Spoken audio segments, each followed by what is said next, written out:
listening to the Shoot Brothers Wrestling Podcast. Hey, that's us. That's me. My name's Cameron Osborne. I'm sitting here across the way. His name is Mike the Shoot Shepherd. Hey. Hey, he's there.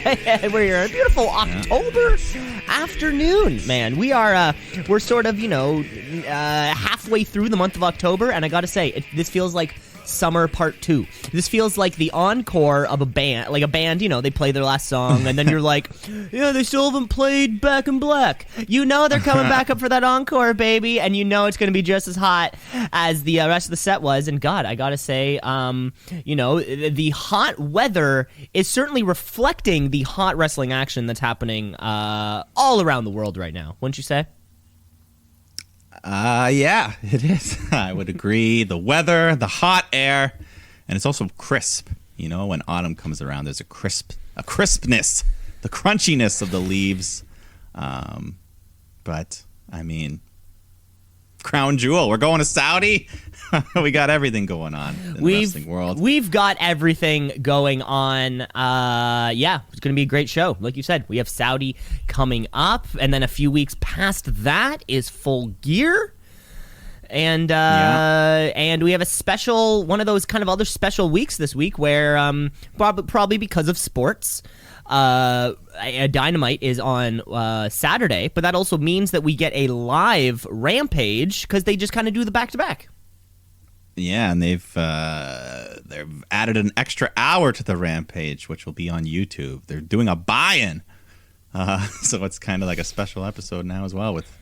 Bryan Danielson's fighting, so you can't miss that. Bryan Danielson's fighting, and it's going to be incredible. Let's kick off the show the way that we always do, which is by crowning a brand new Tweet of the Week champion. It's the Tweet of the Week. It's the Tweet of the Week. This was actually a very, very, very tough, close week. There were some great. I got to give a couple just honorable mentions, just because it was this tweet that went around that wasn't in the the wrestling. It was just some account, some wrestling kind of fan account. It wasn't specific enough for me to truly crown a champion, but it ended up getting a lot of traction. It was something along the lines of, like, in 20 years, people will be asking themselves, did you watch Danielson, Suzuki, or SmackDown? And it got a lot of traction over there because, yeah, Mike, like you said, they're doing an hour thing. It's free. It's on YouTube, and it's going head-to-head with SmackDown Live. Yeah, so there's kind of been this back and forth this week between Rampage and SmackDown. It was like, at first, SmackDown announced, okay, we're going to do a 2.5-hour Super Show. So the last half hour that bleeds into Rampage is going to be commercial free. So then Tony Khan's like, okay, well then we're going to do an hour before that during your show. And I'm going to give you Bryan Danielson. And we're going to put the guy who used to be on your show with a guy that the wrestling. Minoru Suzuki, by the way, is just going on this fucking victory tour in North America. I don't know if you've been keeping up with him specifically. Yeah, a little bit. Obviously, saw the stuff he did with Moxley and whatnot. But, Moxley, and then he's doing New Japan Strong. Eddie Kingston has, signed one of those New Japan deals. The door's opening. We had Joey Janela and Suzuki at a GCW show, just this past weekend. And there's we got Moxley Gage at that same GCW show. It's all for free on their YouTube channel if you want to check it out. The light tubes and all. Yeah, Game Changer Wrestling. And one thing I didn't know, Nick Gage has this is similar. His intro is very similar to like an Enzo Amore intro, where there's breaks for the crowd to chant back, and then there's like these little sorts of things, and I don't quite know what it is, but it looks like a hell of a time to be at one of these GCW shows. So I got to put over that little kind of tweet that made its way around. But our new Tweet of the Week champion is a brand new Tweet of the Week champion, snatching away from Virgil. A fan had tweeted out a photo of Claude Van Damme and Rod Van Dam. And the caption said, "It was disappointing as a child finding out they were not related."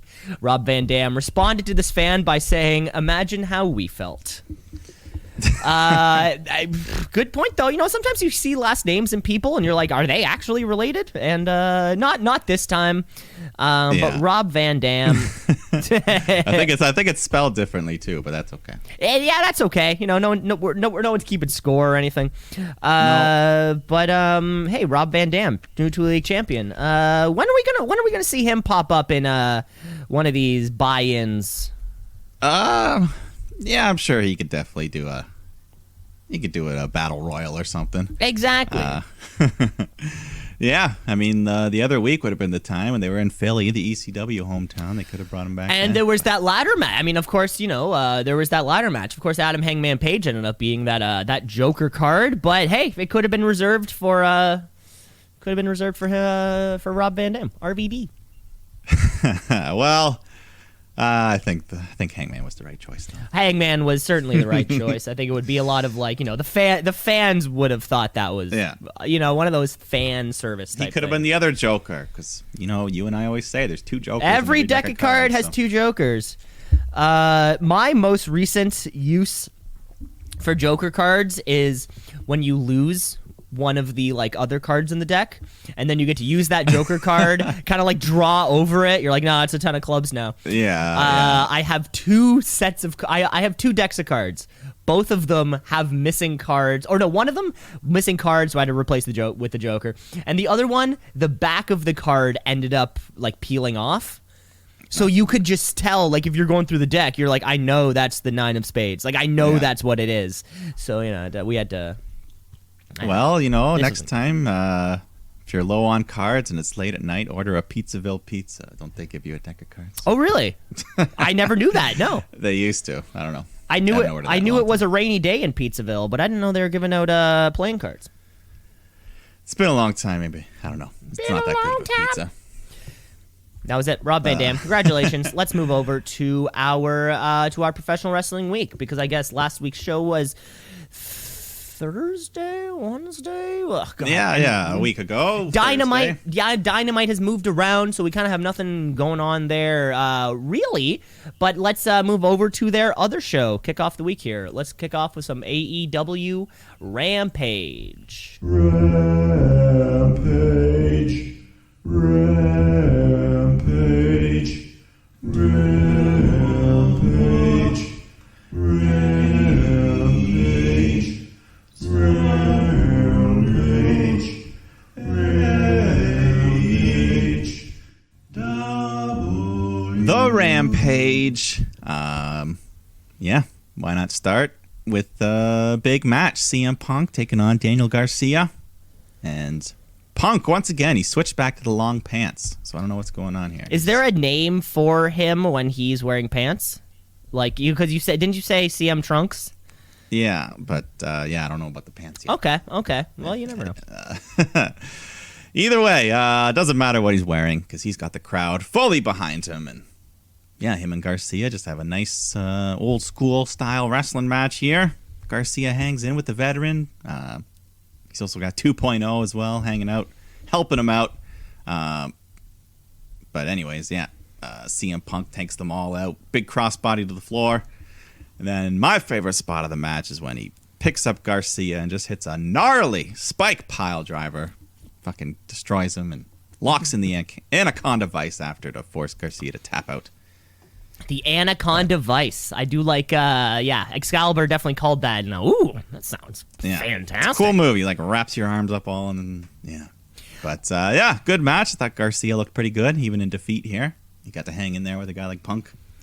Oh, of course. And I think for any of these young guys, imagine given the opportunity to perform alongside CM Punk, who's now sitting at 3-0 in All Elite Wrestling. Of course, 3-0, you're going to make your way up those power rankings eventually. One thing I got to say about these Rampage things, these matches. So Mark Henry, he does the play-by-play for Rampage, or color, I guess, probably. And I like these pre-match split screen interview things. I find it to be a very quick and effective way to hype a match. Yeah. And as the weeks have gone on, I think this is probably our maybe even 10th Rampage at this point. Mark Henry's also gotten more comfortable doing this as he goes. Yeah, so far I think Rampage has been a slam dunk for All Elite Wrestling, for guys like, I mean, it sort of seems like, CM Punk is Mr. Rampage now. He's had 2 matches on the card already. Two of his three matches, and it's not like there's only 3 matches a night on these things. I think, actually tonight there was 4, but still. Yeah, debuted on Rampage, and yeah, Mr. Rampage, CM Punk. But yeah, fun opening match there. Yeah, very much so. And then we follow that up with the Lucha Brothers defending their AEW World Tag Titles against the Acclaimed. Yeah, it was a good, fast-paced match. Didn't get too much time, though. Acclaim got some moves in, but eventually Lucha Brothers just take over, hit their double package pile driver to get the win, retain the belts. And big thing here, the Lucha Bros are also those AAA tag champions, and they came down to the ring carrying both belts, which helps, just kind of it all look like a big deal. And AEW's done a great job with these other companies' belts. I don't feel like Christian Cage maybe doesn't come down to the ring anymore with his Impact title, but that being said, it's nice to see the Lucha Bros out there in action. Still not on board with the Acclaimed after their little shitty thing. Their little what were they? Sexist, racist? I don't really remember what they said, but nor do we need to bring it up. Yeah. But yeah, maybe a new challenger in the future. Who do we think is our next kind of top tag team here on All Elite Wrestling? I mean, sooner or later, Jurassic Express have to get their turn, but I mean, baby faces. Yeah, we can't. Yeah, not until baby faces. Maybe, and for Jurassic, Santana and Ortiz could still. They can step up.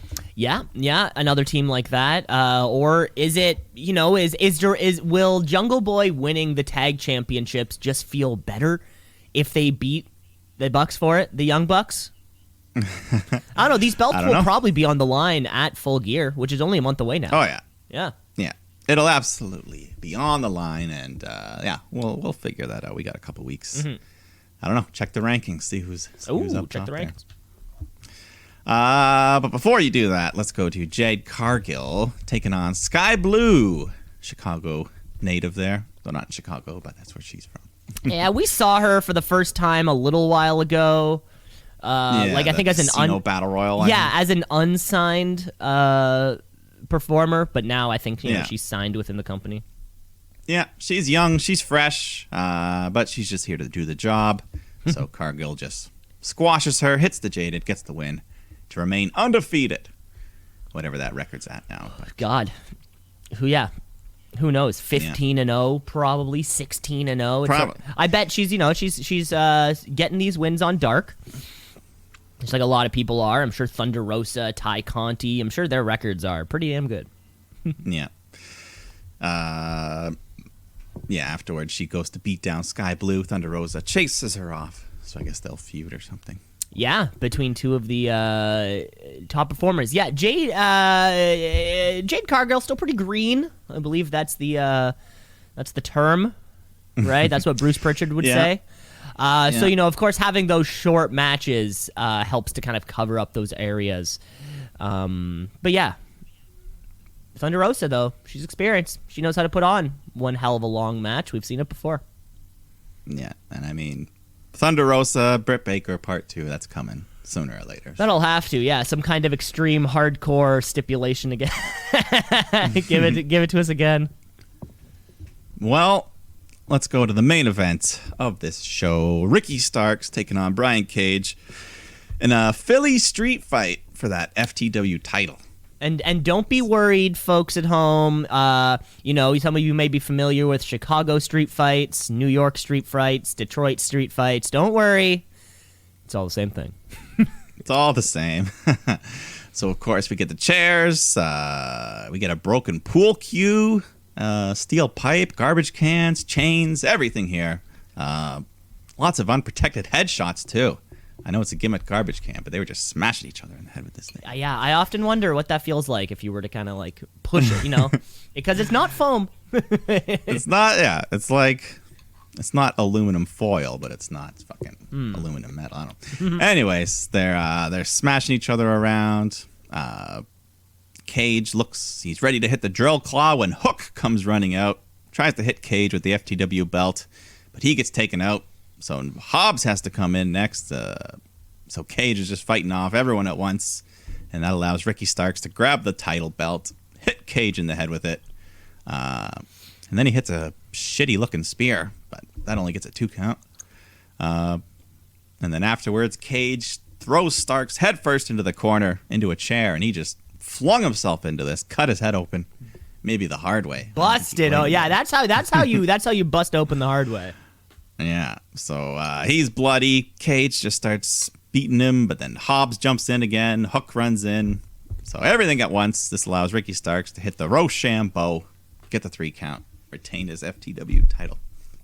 Retaining. And you know what? I feel like we haven't seen Brian Cage that much lately. I know he likes to perform in other, smaller, independent type scenes. Starks picks up the win, needed help to do it. Brian Cage doesn't really suffer much from that loss. No, but this Team Taz breakup's been going on for like 4 months now. Yeah, first we thought it was going to be a breakup, and then just Cage left, and now the others are kind of together, and we're still waiting for Hook to make that big that big premiere. And it's funny that I feel like if Brian Cage was in WWE, he's a heel immediately, just because he's massive.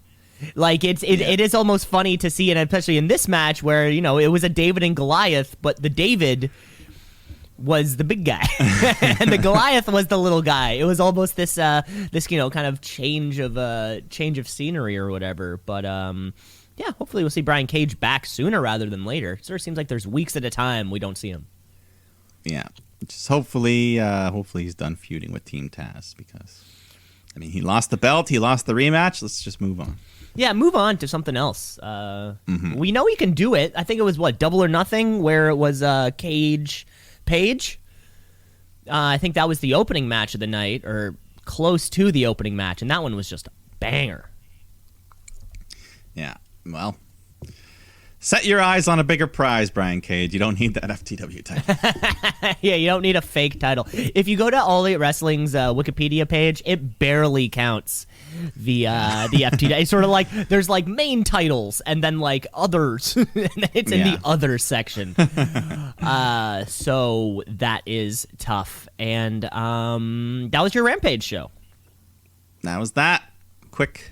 Rare. We had 4 matches, which is rare, but 2 of them were pretty quick. Yeah, that little squash in the middle there, the Jade Cargill kind of squash felt like a little, a little different.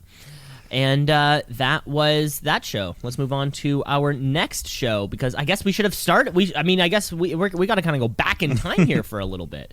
And let's just do it. Let's get ourselves into some SmackDown Live. Okay, folks, it's Friday night. It's time for SmackDown Live. It used to be on Tuesday, but then I think it was on Friday before, though.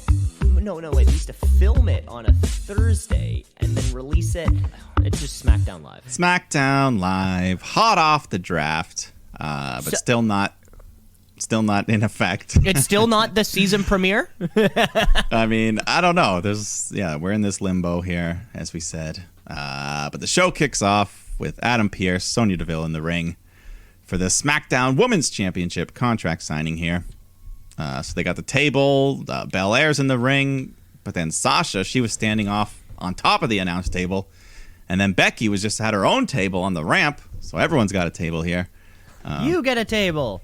You get a table. So they just cut promos. They all, take jabs at each other. Eventually, they have enough. They get in the ring. They all just start fighting. Bianca picks up both women on her shoulders at the same time for the KOD. Big feat of strength there. Mm-hmm. But Sasha's able to wiggle off, but then Belair knocks her onto the table and then hits the KOD with Becky breaking through everyone. So Bianca stands tall. Bianca stands tall. at the end of the segment. You know what that means. So these three are going to get the match in Crown Jewel right now. Is there a second women's match announced, or is this...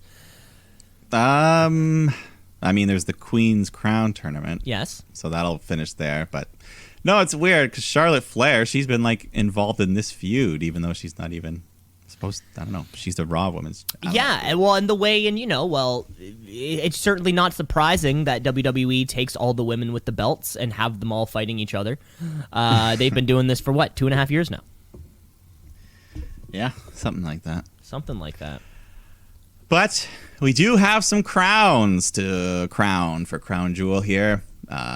Starting with the men's tournament, the King of the Ring, Rey Mysterio takes on Sami Zayn in round 1 match here.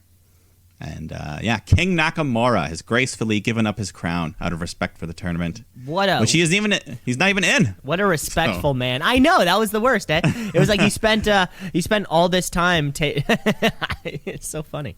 Yeah, he just gave up the crown. Oh, well. Yeah, so eight-person tournament. Kind of small, but...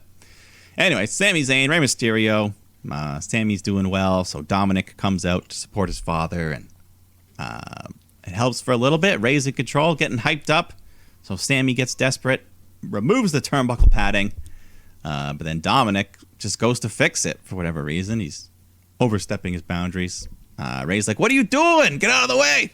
So Sami shoves Rey into Dominic, knocks him to the floor, and then he rolls up Rey, gets the 3.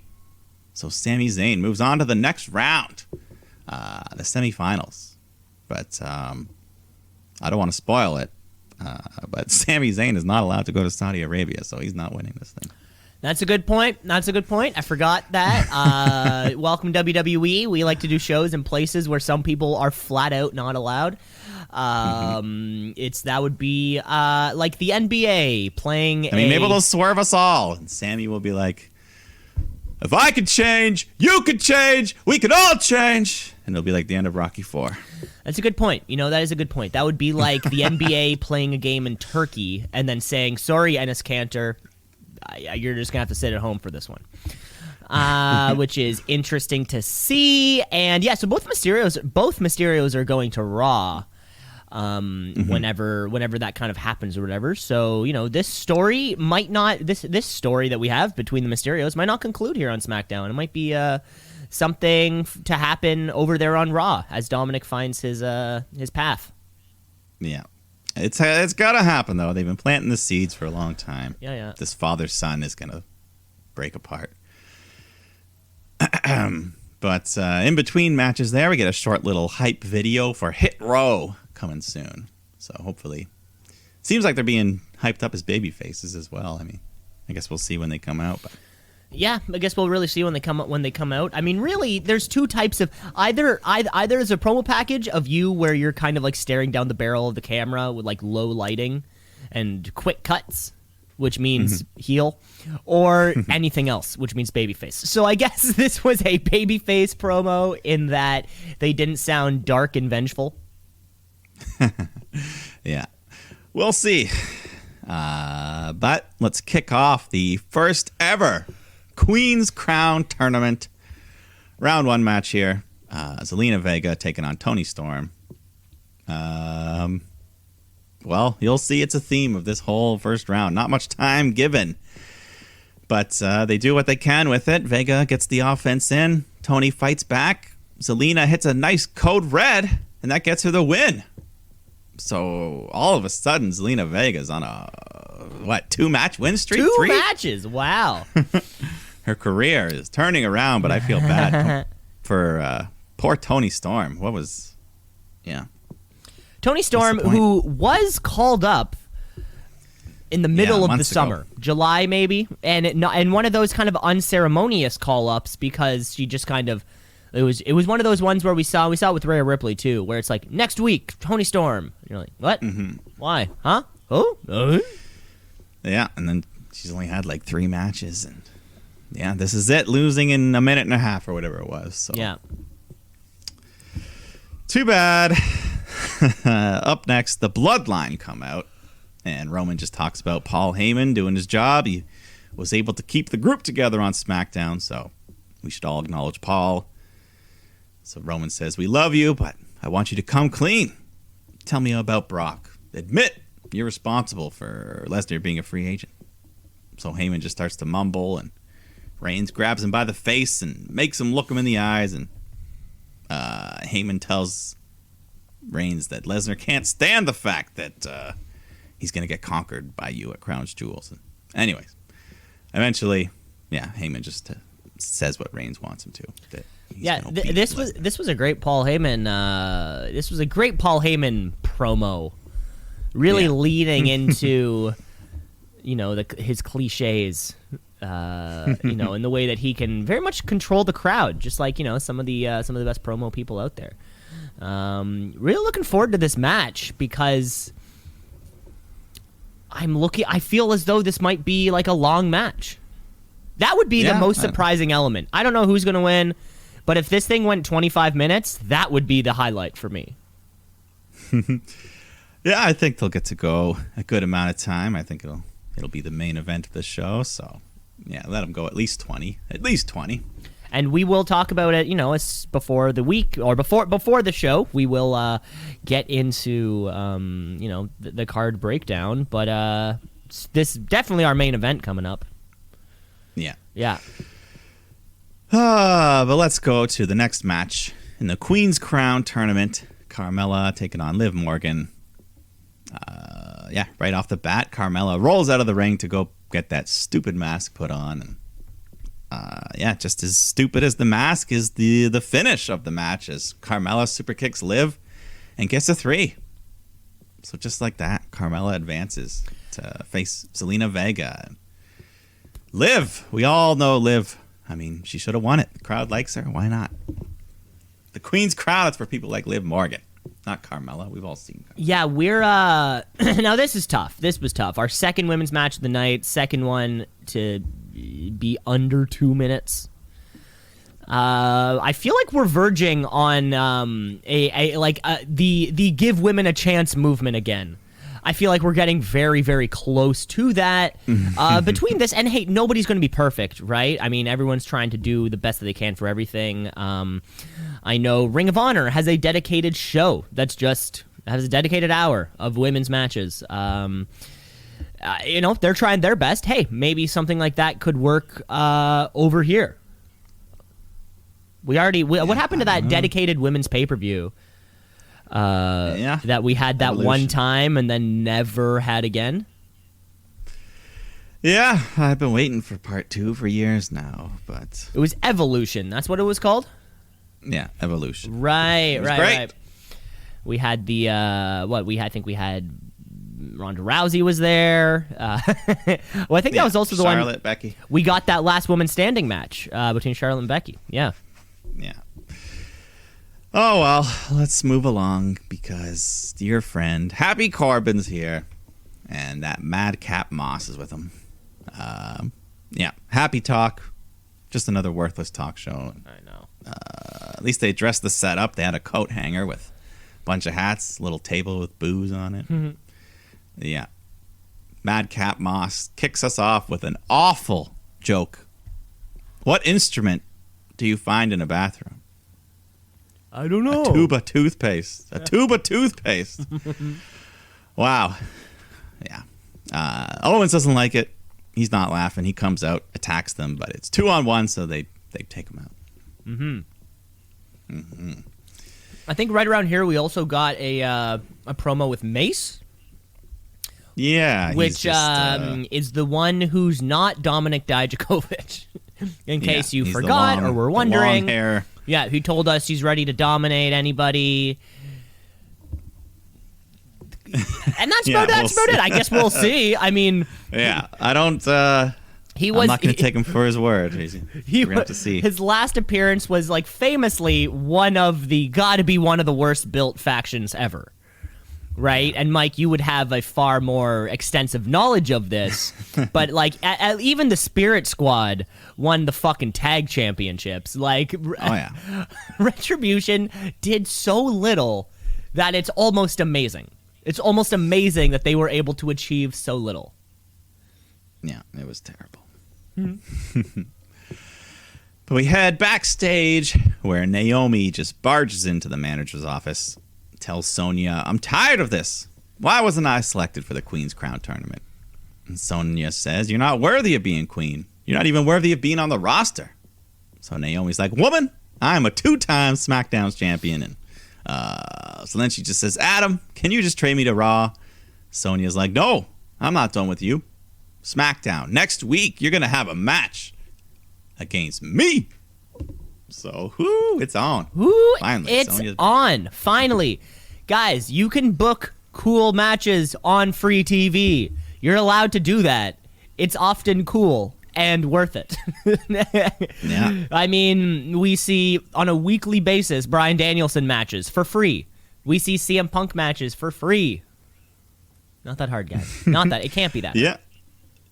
No, I wonder, because the Saudi pay-per-view's next Thursday, I wonder if the SmackDown on a Friday, if they're going to have, like, different roster, if they're all going to be back. I don't know. Oh, it's a Thursday. Yeah, It's Thursday. That's a weird...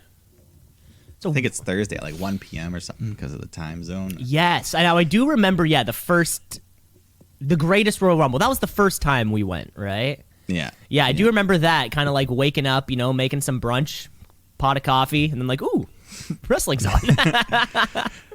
Yeah. Do we? Okay, no, we'll talk about that show next week before we get there. We'll talk about that show more before we get there. All right.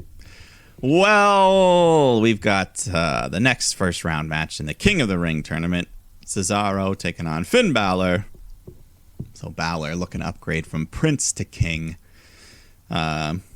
Yeah, it's just kind of a shame that this is in the first round because, I could book these two in the finals. But, hey, at least we got a real match here. They got like 10 minutes or more. Yeah, good wrestling. Most we've seen of Cesaro in months. So, yeah, just a good match, back and forth. Eventually Finn takes over, hits the big shotgun drop kick, followed by the coup de grace, and that gives him the win. Finn will face Sami. And Cesaro was on such a great streak of, he had the whole Roman thing and then everything that kind of fell off after that.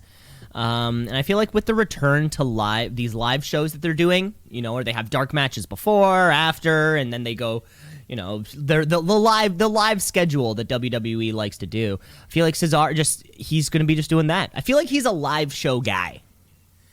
He can do do 42 spins and the crowd loves it. He's a fantastic performer, so he's going to be great out there every time, but just we'll never see him on television. Yeah, that's too bad. I mean, yeah, he is such a good wrestler, worker, but seems like he's got a ceiling in WWE and he's already hit it. Yeah, it just wasn't in the cards, I guess. But there was one more segment on this show. Seth Rollins comes out, cuts a promo on Edge, and, he wants him to come out, answer his challenge for one final match to end this all. And he says Edge can even name the place, name the stip. So Edge doesn't come out. Seth just gets pissed and starts yelling, starts talking about his family, his 2 little girls, which is when we cut backstage. We see Edge pull up in his Escalade, and he walks out to the stage, runs down to the ring. Rollins grabs a chair, but Edge hits him with a spear, just beats him all around outside the ring. He grabs a chair, breaks off the piece. He's ready to stuff it in Seth's mouth, but he runs off. So Edge grabs the microphone and says, You and me, Hell in a Cell. So there's your stip. There's a stip?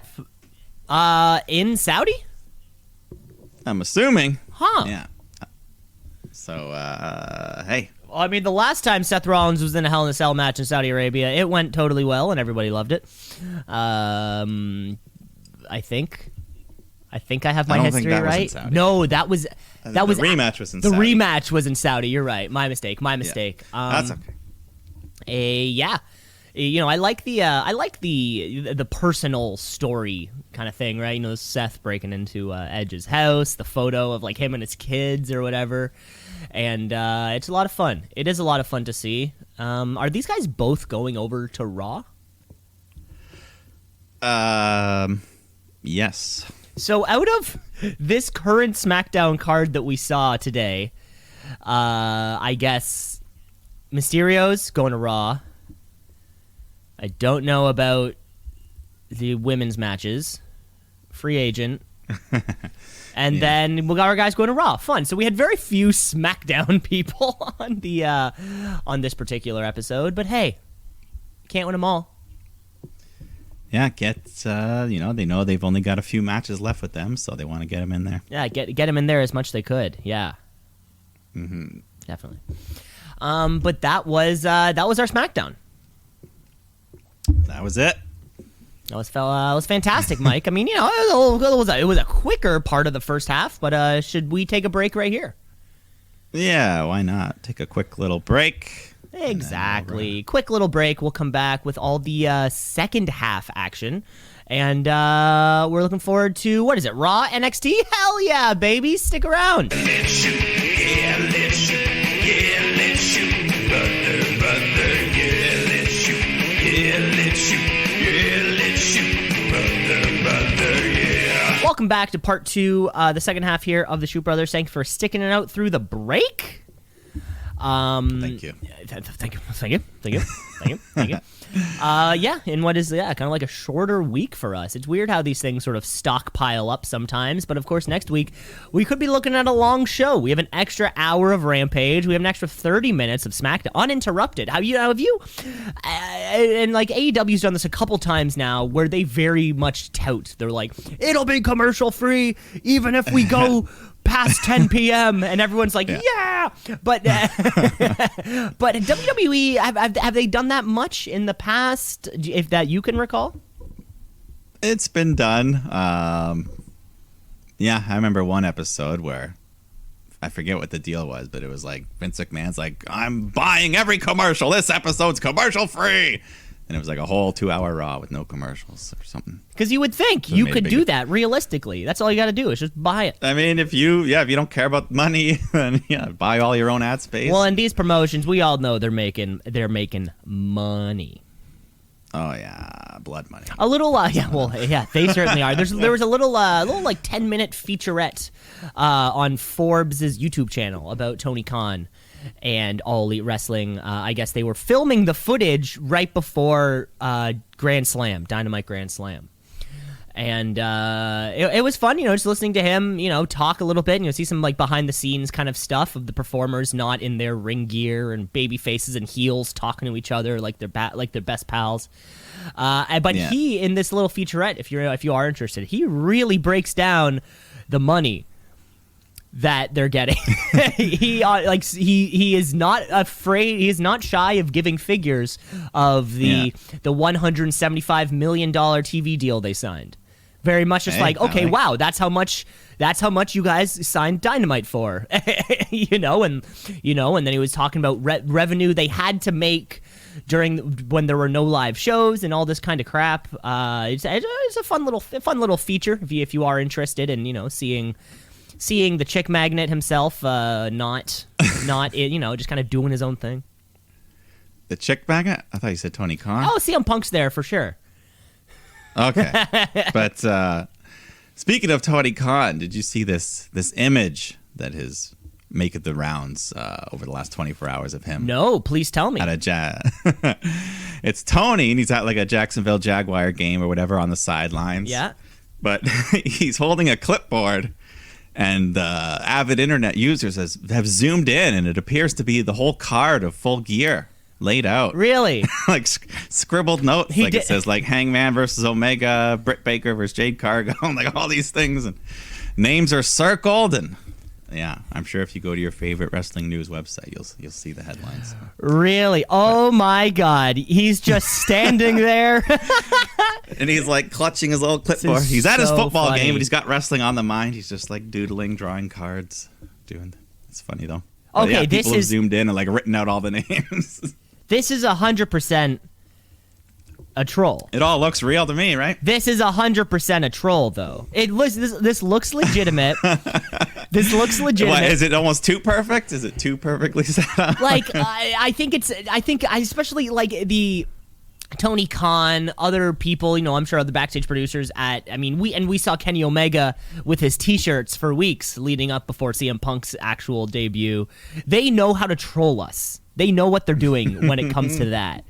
And yeah, you're right. It just looks too perfect because it's like he has like a playbook for the team, and then he just has like a scrap piece of paper. His full gear card with chicken scratch on it. Like he's like, Tony Khan's thinking to himself, "I'm gonna go." The camera was right there. Look how close that photo is. Like, yeah, that's a troll for sure. But yeah, Paige.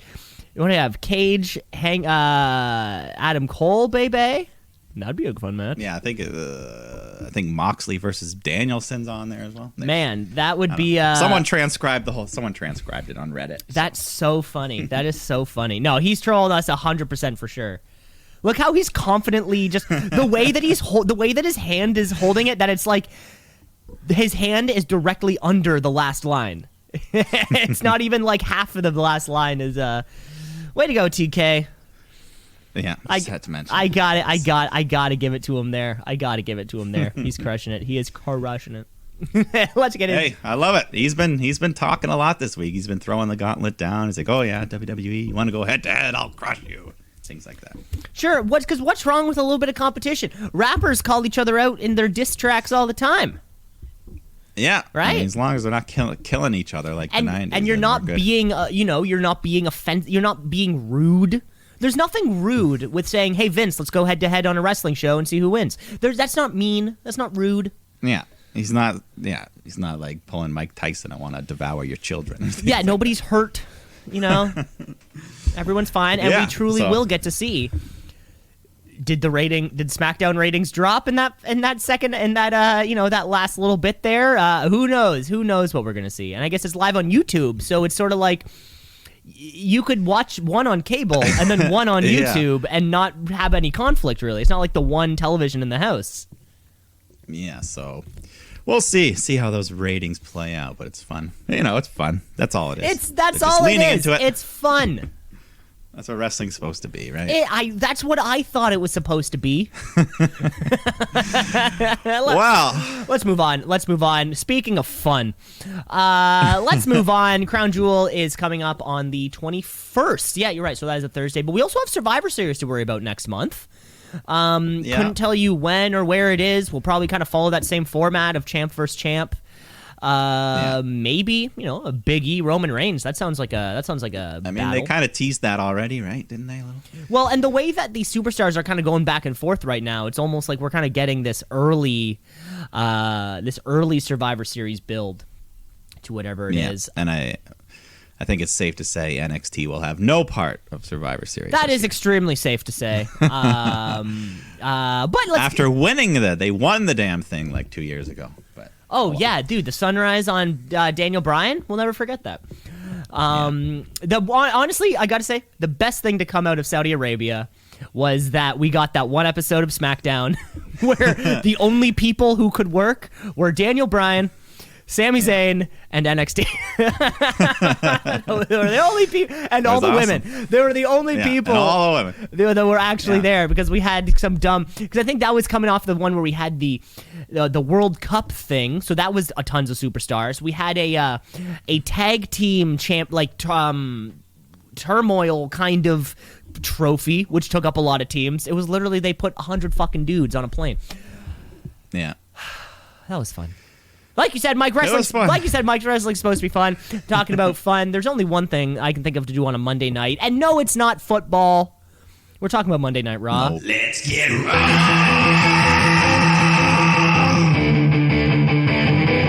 Let's get raw.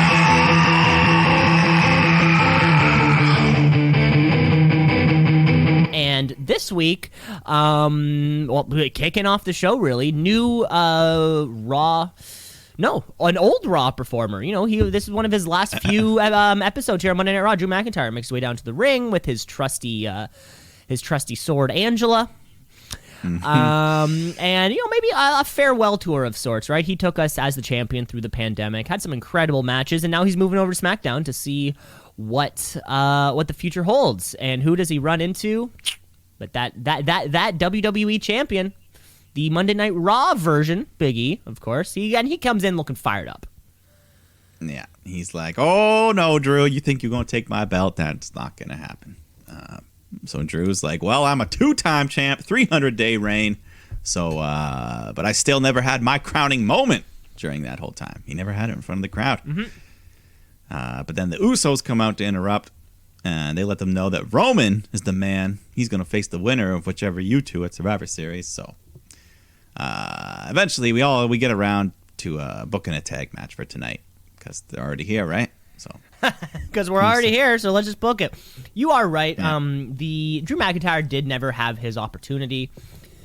I would like it if it could happen somehow, but not in Saudi.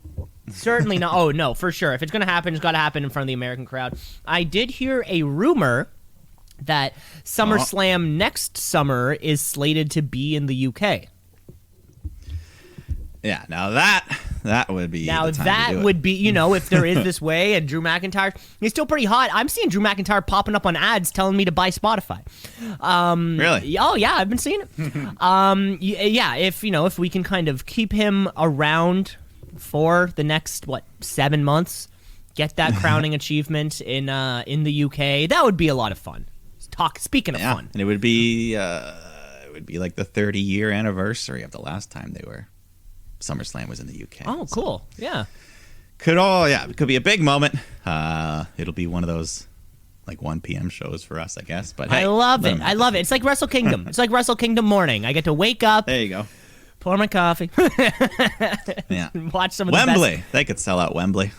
For O2, maybe. Who whatever. knows? Or O2. Yeah, that's even bigger, right? I have no idea. I don't know. Does not matter.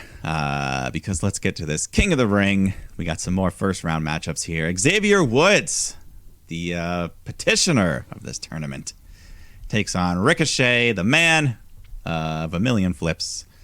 So yeah, we got a good match here. The men's side have been getting time for these matches. So yeah, good stuff here. Lots of flips, high flying, big superplex off the top ropes. Eventually, yeah, Ricochet's just hitting big flips, corkscrews to the floor, but Xavier dodges a suicide dive, so Ricochet hits the barricade, gets thrown back into the ring. Xavier hits the little tightrope elbow drop to get the 3 count. Xavier advances to the semifinals. The first step closer towards achieving his destiny. The boyhood dream. Yeah, if he doesn't win, honestly, at this point, if he doesn't win the tournament, then what the fuck are we doing here? What are we doing? I don't want another. I don't want another year of a heel. I mean, fuck. I mean, with Corbin, it was like 2. I don't want another year of a heel King of the Ring. No, I don't. No, either, I don't. I want to cheer when the King of the Ring comes out, not boo. Yeah, but we'll talk about that in a little bit. Okay. In the meantime, Mustafa Ali and Mansoor taking on Cedric Alexander and Shelton Benjamin. The Hurt Business. Super short. The newly formed Hurt Business. The Hurt Business. They're That's back. right. They're I guess wearing we a can call shirt. them. They got the gold shirt, gold and black. Super short match, though. Ali misses a 450 splash. Cedric hits him with a Michinoku driver, gets the win. So, very short. So, yeah, just Ali, Mansoor losing again. Afterwards, Mansoor tries to help up Mustafa, but he just shoves him down to the ground hard, and he's sick of this, so he walks off, leaving Mansoor.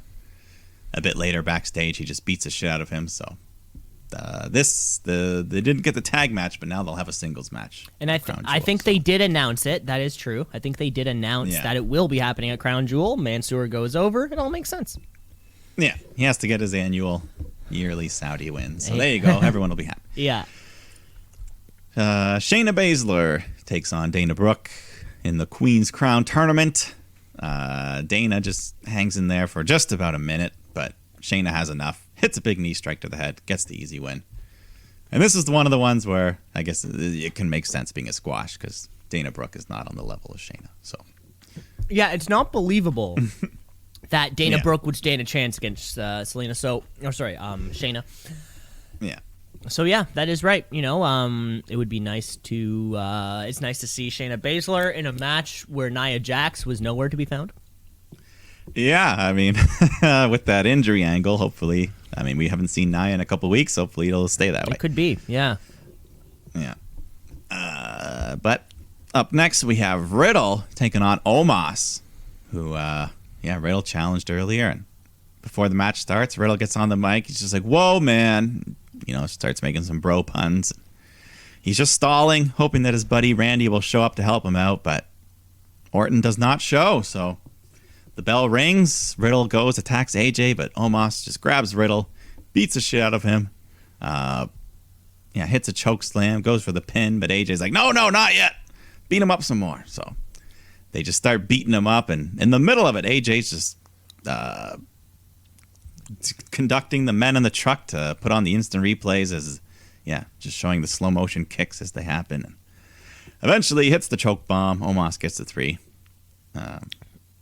It's interesting it's interesting to see a guy, so Matt Riddle just gets decimated, right, with ease. But in a way that you can kind of mask Omos's inexperience. It's he's certainly been getting better for sure. Yeah. But and it was nice to see him. He won clean. He won clean, and he's limited, but they're not overstepping those. Like they're not trying to do something too crazy. He doesn't really botch much. So exactly, no, there's not much to botch. So after that, we got Jeff Hardy taking on Austin Theory, and things started off okay, but then Reggie and that stupid gaggle just come out, running through the ring, jumping over. So this bullshit distracts Theory, allows Jeff to hit the twist of fate, goes for the Swanton bomb, but then Theory rolls out of the way and rolls up Jeff, grabs the tights, gets a 3. So Theory wins. Wasn't clean, but I guess still a notable name to beat. And I think this was his big win on the main roster, right? He just got called up. Yeah, I mean, he had that brief call up with the first time, but So there you go. Then we have Jinder Mahal taking on Kofi Kingston in the final first round matchup of the King of the Ring. But it's still a Jinder Mahal match, so not that great. But this is one where I don't mind if they keep it short. So, there was one kind of weird botch where Kofi goes for the SOS, but then he almost just like jumped on his own head because I guess Jinder didn't know how to take it. Yeah, it was an awkward landing. Yeah, it was weird. Yeah. But so Kofi's in control. Veer and Shanky start causing trouble, so Xavier fights them, and all this commotion allows Jinder to hit the Colossus and get the 3. So Jinder advances to face Xavier in the semifinals. Uh-oh. That scares me. That scares me, because I don't know. I feel like, man. He could win it. Yeah. And if it's going to be anybody, it'll be Jinder Mahal to be the guy to be like, man, fuck you guys. Yeah. So, I mean, it prevents Kofi from fighting Xavier, but that would have been way more of an interesting match. Even if they are buddies, they could have been like, all right. Oh, well. Up next, Sasha Banks, Bianca Belair taking on Becky Lynch and Charlotte Flair. I mean, big match on paper, but they all just hate each other, so everyone's fighting everyone. The match doesn't even start for a while because, partners are killing each other. A bunch of refs have to come out. Finally, Pierce and Sonya come out. They're like, we're not standing for this. Let's start this match proper. So we finally get things under control, but everyone's just fucking with each other. They're tagging each other in, hitting their own partners. So the ref, eventually, there's no control of the match. He just throws this thing out. No contest. But the violence continues. Everyone hits their finishers, ending with Becky standing tall among the group. Excuse me. That was a weird one, right? Yeah. Okay. We didn't really get much of anything. No. Just a bunch of brawling, no reason. Yeah. Yeah, but the way this plays out is consistent with how WWE's booked stuff in the past, so it kind of makes sense. But the overall execution felt a little off. Yeah. And again, like I said, this crown jewel match is a triple threat, but Charlotte's just kind of wedged into this storyline because she doesn't have her own opponent, so it's kind of weird. Yeah, who do we think is kind of next in line in that Raw women's thing? I don't know. Yeah. I mean, it's all because both champions are on the opposite show, so the whole thing's weird right now. We won't know until after Saudi, I guess. We won't, yeah. We got to keep doing this until Saudi Arabia. But let's go to the final first round match of the Queen's Crown. We got Doudrop taking on Natalya. And Doudrop, she just can't stop herself from dancing, even when the bell rings. She's just doing her little boogie. And Natalya does not like that nonsense, so hits her with a big slap in the face. And Natty's in control, tries to get the sharpshooter in, but then Doudrop slaps her back and then just rolls her up for the 3. So Doudrop advances to face Shayna Baszler. You know, we're continuing the trend of short women's matches. One could argue it's a bad trend. Yeah, I mean, especially for your first ever Queen's Crown tournament, when every single match, I think the total match time was like 8 minutes. So for your whole first round, yeah, not the best. Yeah, seriously, not the best. Really, not a good look so far. Yeah. Even last year's King of the Ring, or whenever we had the most recent King of the Ring, it had its fun moments. Yeah, Gable looked really good in that tournament. You mean Shorty G? No, this was before. Oh, right. But that loss propelled him down to spiral to Shorty G. Yeah. Anyways, yeah, the men's side was pretty good matches. The women's side, first round, not the best. Hopefully next week can fix that. Yeah, at least 5 minutes maybe? I don't know. Is that too much to ask? Yeah. I don't know. At this point, I think maybe the favorite, not my favorite, but the favorite, I think, might be Shayna Baszler to win. Yeah. She calls herself the Queen of Spades, so she can be the Queen Crown. I don't know. And where's Shayna Baszler? Is she on SmackDown, Raw? Do we know where she's going? I can't remember. Because I wonder if it's sort of the thing where or we've asked ourselves about the Rumble or Money in the Bank before. It's like if Xavier Woods is going to win on one brand, then is the other winner going to be on another brand? Yeah. Well, we'll see. Mm-hmm. But the main event for Monday Night Raw, we had Big E and Drew McIntyre taking on the Usos. One of the few matches on this episode. It got some time here, so just evenly fought match going back and forth. But Drew and Big E can't quite get along. Drew's ready to hit the Claymore. Big E tags himself in, but then he turns around into a super kick. So the Usos go for the splash, but then Big E avoids that. He gets shoved into Drew, knocks him down. So when Big E goes to pin Uso, Drew gets pissed, yanks out his own partner. And anyways, they just start beating each other up. Drew got cut open on his forehead somehow. I missed it. Yeah. But anyways, they just beating each other up until I think they're just both counted out. They lose the match.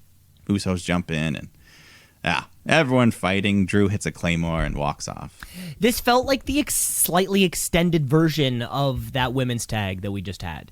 Like the partners who can't seem to figure it out together. Yeah.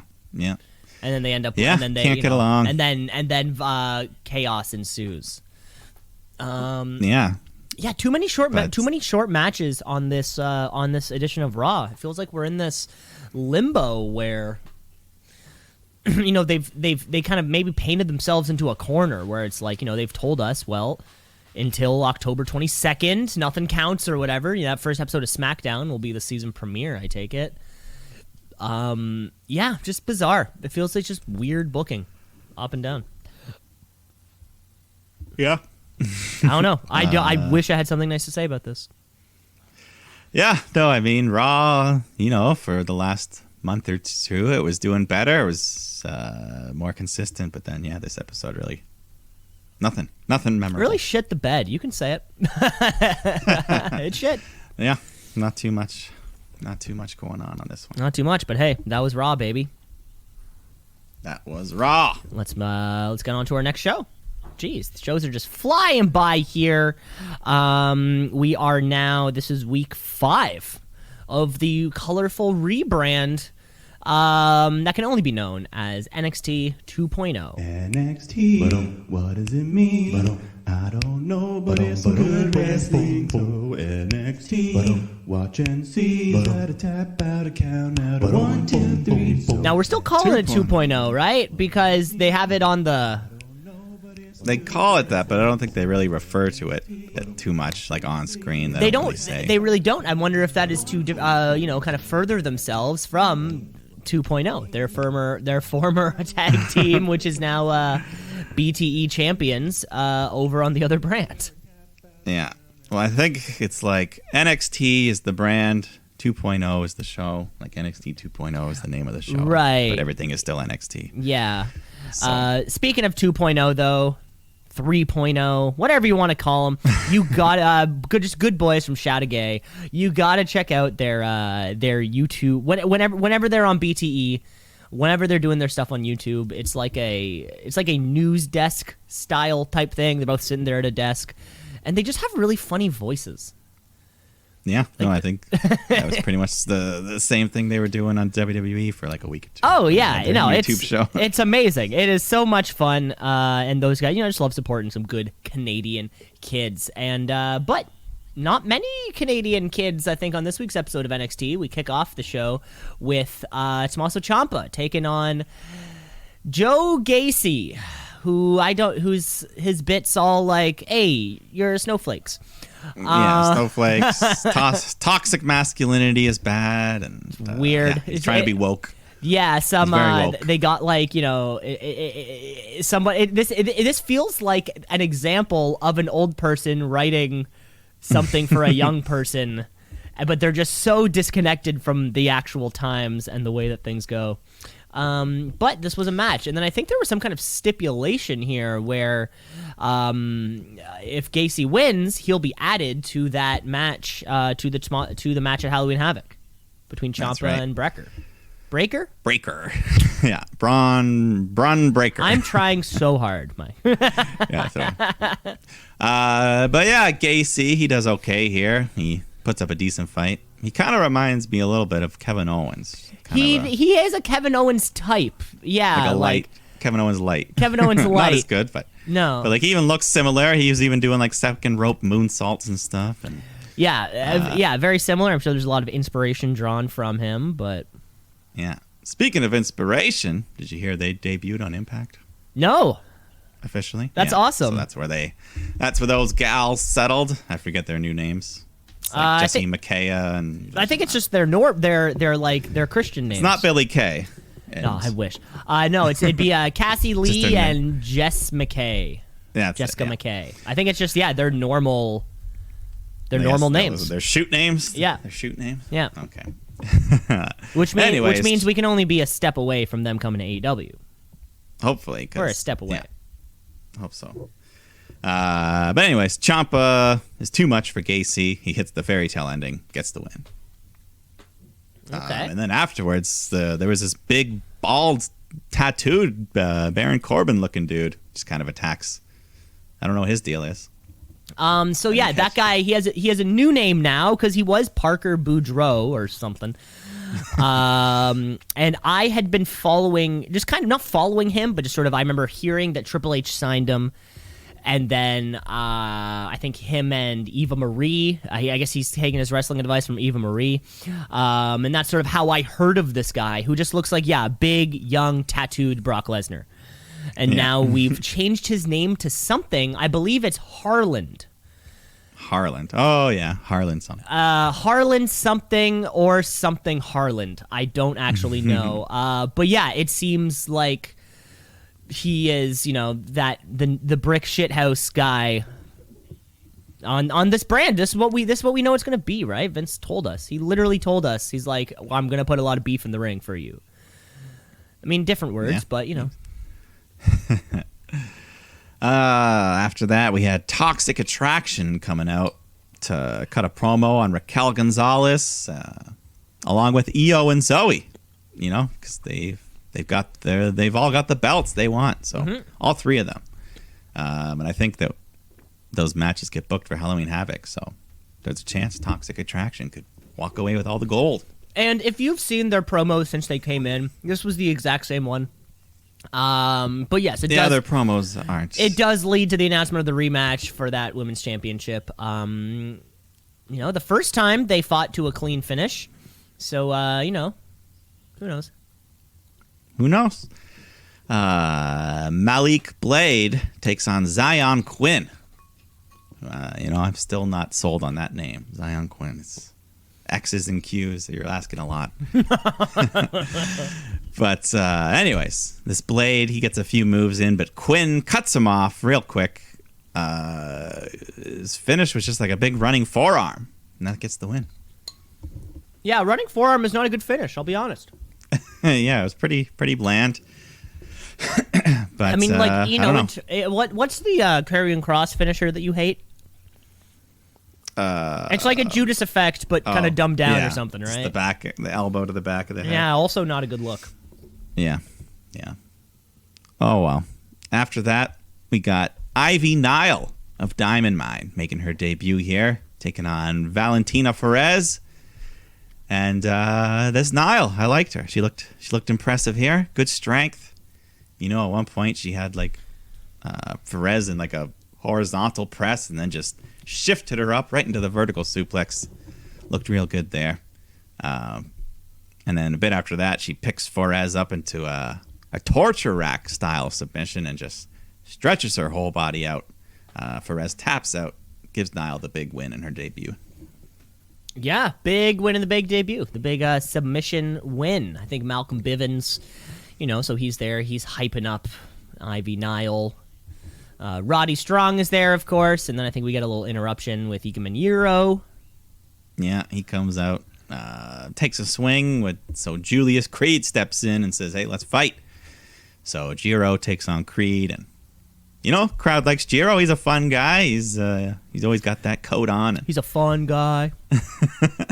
he does a handstand on the top rope. He claps his feet together, and then he falls down with a splash. So, hey, fun little offense. But Creed is not here to fool around. He just starts slamming Jiro down. These big amateur wrestling takedowns. And, that gets him the 3. Okay, and then not bad. They just beat him down some more until Kushida comes out to make the save, but he's outnumbered and he gets taken out. So, yeah, not looking good. Not looking good. Yeah, his time in NXT, I feel, is limited. Maybe for the best for him, though. Yeah, I think so. Oh, well. After that, Kyle O'Reilly and new ally Von Wagner teaming up to take on Pete Dunne and Ridge Holland in their swan song. Or I guess they have one more week after this, but Ridge Holland going up to the main roster. Wait, who Ridge Holland is? Yeah, that's correct. But Peter Dunne is not. He is not. But neither is Kyle O'Reilly. Nope. And certainly not Von Wagner. Von Wagner, what a weird looking guy this guy is. He has these sunken in eyes. What do you think he scares the shit out of me? Oh, I have no idea. Some European country? No, I feel like he's not. I feel like he just has like some European in his blood.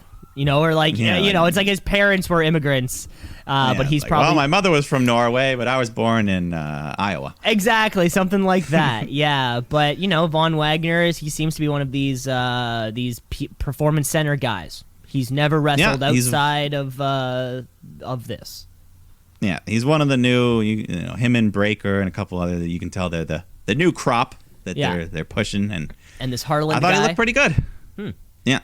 I thought he looked good here. He was, one of the standouts of the match, and they gave him the privilege of getting the hot tag spot there to unload on Ridge Holland, and he hits his finisher, the lockdown, and he gets the pin. Big win for Von Wagner. Yeah, and then I think at the end, Kyle O'Reilly finally accepts him, and they bump fists. Wow. Yeah. So there you go. Yeah, this either means, I don't know, Kyle O'Reilly's contract, the state of his contract. I could certainly see him being valuable in other promotions, I can certainly see him. I think he still has value, very much so. Oh, yeah. I mean, we've already got half of, they're split in half right now. One half went to AEW, and why not get the other half together? Why not just, Kyle O'Reilly goes over there. It's all about the boom. We get it, and I can see especially something, PWG, Ring of Honor, where Kyle O'Reilly already held that Ring of Honor championship for many a months. I could see him at least, maybe testing the waters when his contract situation is over. We know we're only a month and a half away from Gargano being up. Yeah. So, and who knows where Ciampa falls after that? It'll be interesting to see. Yeah, I mean, it's wide open right now. Yeah. Everything. Some new blood here. Duke Hudson taking on Grayson Waller. And Hudson, he's adopted this poker player, gambler gimmick. I don't know. Yeah, I don't know what it is. Not really much to it. Yeah, he has like a stack of chips.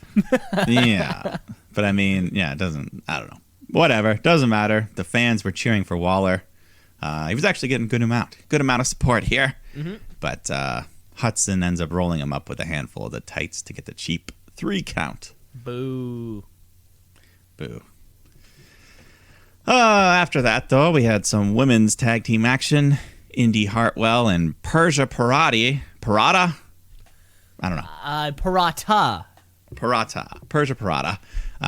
Taking on Saray and Amari Miller. It was okay. Persia, she's kind of a heavy hitter, brawler type. Kind of like a Sheamus Light a little bit.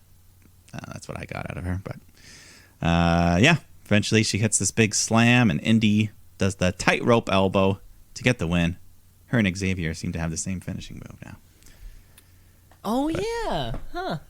Doesn't matter. I mean, exactly. There's only so many things. You can't copyright a chord progression. There's so many chords. 10 people do the spear, right? Yeah. Ricky Starks is just the smallest guy to do it. So after the match, Persia gets on the mic and says, "Hey, yeah, hey, how about we get those tag titles?" So then Io and Zoe comes out, and Io's like, "I don't like you. She doesn't like anyone. And then Toxic Attraction come out. Anyways, they all brawl, and they announce that they will have a triple threat match for those tag titles at Halloween Havoc. And I was just going to say, Dexter Lumis, virtually nowhere to be found. Yeah, I think they just kind of showed before the match. Indy gave him a kiss and then walked out or something. Yeah, I was hoping that he would have maybe a larger role in the Halloween Havoc element of it. I think last year's Halloween Havoc, it was very much kind of centered around, he was like the host, or he did something. Yeah, I remember, or he was drawing portraits for every match or something. Yeah, he did something pertinent to the match. They did announce the return of the spin the wheel, make the deal. Yes, so very We'll exciting. have some steps. Yeah. Well, last year we had like tables, ladders, scares, and things like that. Yeah, tables, ladders, and scares. Yeah. And then in between, we got a preview for this new wrestler, Solo Sikoa. Appears to be another Samoan guy. Another one? Yeah, well, I mean, we're going to start, like we said, we're going to start seeing it. Yeah. But let's go to the big match we've been promised all night. Isaiah Swerve Scott defending his North American title against Santos Escobar. And earlier in the show, when Swerve arrived at the building, or when Hit Row arrived at the building, they got attacked from behind by Legado. They abducted half the members, leaving Swerve on his own here for this main event. So, after months and months, he's finally defending the title, though. So Swerve Scott, first defense ever. And, first defense ever. Yeah. And at least they gave him some good time here. This went, over 15 minutes or so. And the crowd was great. Hot for Swerve. He was hitting big dives, bunch of flips, wrestling like a baby face. Crowd was treating him like one. So he hits a big Death Valley driver on the apron, but then Legado members run out to interfere. But then Carmelo Hayes and Trick Williams cut them off, so they even things out. But during this commotion, Escobar has removed the padding from the turnbuckle, but Swerve ends up launching him headfirst into it. And then Swerve hits the JML driver. Swerve gets the win, retains the title. So, hey, he got one on his record. Big successful defense, but that finishing move, what was it? JML driver? The JML driver. He had, what happened? Cool move. But he had one that he was using earlier on in the year. The house call. Was that what it was called? Yeah, he'd kick you in the back of the head. And I thought it was such a cool move. It just looked, the camera cut very well. It gets a nice slap under it. But then he stopped wrestling, and then we never saw it again. It was actually earlier on in the year. It was shooty potential for best finishing maneuver. Whoa. I was head over heels with this thing. Then I stopped seeing it, and I don't know if I can give it the same kind of respect. Well, I was going to say, I think he may pull it out on the main roster once he starts facing some bigger wrestlers. He won't be able to do this JML driver to all of them. Yeah, hopefully. I don't know if he'll be able to hit. Hopefully. We'll see. We'll see. They might just not wrestle ever on the main roster. So. That's a good point. But, good match. I thought Swerve would drop the belt here since he's being called up. But, wait a minute. Show's not over because Carmelo and Trick, they're still in the ring. Carmelo just attacks Swerve, beats him up, and he pulls out that contract that he won from the NXT Breakout Tournament. He's entitled to a title shot of his choosing, and he's cashing it in right now. Money in the Bank style for a North American title shot. So hey, I mean I didn't know you could, but you couldn't either. So I guess Carmelo Hayes read the fine print, and nowhere did it say it had to be for a specific championship. Yeah, so he could do it anytime, anywhere, and here we go: Swerve versus Carmelo, North American title match. Carmelo just hits a big springboard clothesline. Swerve kicks out. He tries to fight back, but Carmelo is just too fresh. He boots Swerve in the face, hits the big axe kick off the top rope to the back of Swerve's head, and that gets him to 3. Carmelo Hayes, your new North American champion. The first NXT 2.0 guy to win a title. Yes, that is right. I guess it's also short of the Ciampa championship. He won it on that inaugural episode, I believe. But this is the first kind of title change for to happen here, and it's fantastic for Carmelo Hayes. Congratulations. But I really hope this sets a precedent for other. Anytime there's a battle royal, anytime there's an opportunity where you win a championship match. I mean, this changes the game. This sets a whole new precedent for you win Money in the Bank. Next thing you know, you're cashing in on the U.S. title. Yeah, it rewrites the playbook as far as I'm concerned. I mean, pardon the pun, but it was a good swerve there at the end. Once Scott retained, I'm like, oh, he's retained, but he's going to SmackDown? What's this about? But then, boom, cashed in the contract. Yeah, great. I thought that was a great ending. And it was, I think, for Isaiah Swerve Scott and Santos Escobar, these guys have had fantastic matches all throughout the past 4, 5, 6 months maybe. And they did have, and it was the end of the rivalry that in a way kind of defined Swerve Scott's NXT career, or even Santos Escobar's career. Now, Legado del Fantasma, they're not going anywhere, right? No, they didn't get drafted. They need to find someone new to feud with, because there's really no other groups left now except Toxic Attraction. They're all women. And Diamond Mine. Oh yeah, Diamond Mine. I guess that could be the next Diamond Mine versus Legado, but they're both heels, so who knows? So we know that can't work. But that was NXT 2.0. That was another. We got 2 more weeks until Havoc. Until the Havoc. Fantastic. So, that was another edition of NXT, and all the Wrestling Week action. Another great week. Let's finish off the show then, shall we? Let's finish off the show the way that we always do, which is by naming a Wrestler of the Week. With the Wrestler of the Week, Wrestler of the Week, of the Week, of the Week, the Wrestler of the Week, of the Week, of the Week, Wrestler of the Week, of the Week, of the Week, the Wrestler of the Week. Mike, I'm gonna start this one off. All right. Okay. Listen to me go. I've already got a big Wrestler of the Week planned for. Will it be our next show or maybe the show after that? I've booked my Wrestler of the Week in a couple weeks in advance. I think actually for this one. This week's Wrestler of the Week is going to. They got Win this week. That's good. They're sitting there at 3-0 in their own company, and they are co-starring in Heels. Live on the Stars Network. That's right. CM Punk, Phil Brooks. You're my wrestler of the week. I caught the first episode of Heels.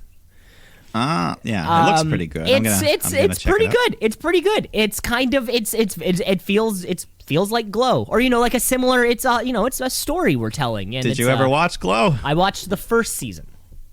And then what? You tapped out? I tapped out. Yeah, I was submitted.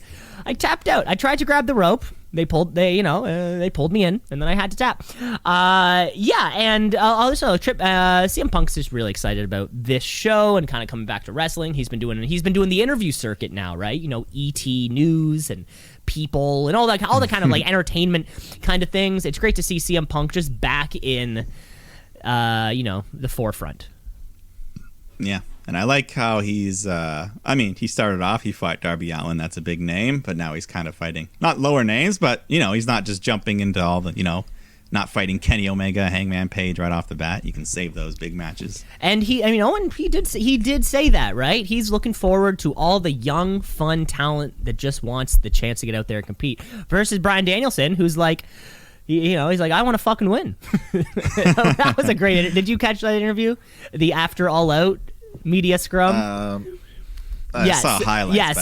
So it's TK and Bryan Danielson there, and Bryan Danielson says, CM Punk came over and he said he's really excited to work with all the young talent and those who are eager to just get out there, but I want to fucking wrestle and win. Very different, and Bryan Danielson this Friday, Minoru Suzuki. Yeah, should be great. Match of the year candidate. As soon as Bryan Danielson steps into the ring, it's a potential match of the year. It's a potential 5 stars. And it's on YouTube. But there's no commercial, or I don't know if there are commercials. Or either way, it's a 1 hour, only 2 matches booked. So this could be potentially a 30-minute Bryan Danielson match. Oh my God, I love that. I'm all for it. I love it. Are we going to see? Yeah, sorry, you go. Who's your wrestler of the week? No, we can keep talking about Bryan Danielson.